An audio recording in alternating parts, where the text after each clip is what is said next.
All right, now look at the result of calling our API to get the list of customers. The properties of these JSON objects are named using Pascal notation. So the first letter of every word is uppercase. But in JavaScript, we use Camel notation. So the first letter of the first word should be lowercase, and the first letter of every word after should be uppercase. So with the current situation, if we consume these objects in JavaScript, our code is going to get a little bit ugly. So let me show you how to configure Web API to return JSON objects using Camel notation. In Solution Explorer, in app_start, open up Web API config. So you can see that Web API framework, similar to MVC framework, has a configuration class.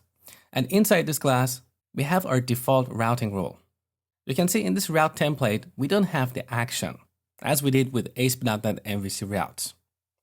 Now let's move on. So here, we're going to use this config object and then go to formatters dot JSON formatter dot serializer settings. Let's store a reference to this object. Now, to enable camel casing, we need to set a couple of properties.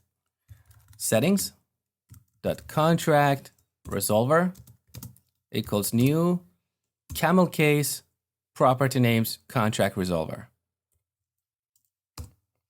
And the second one is settings.formatting.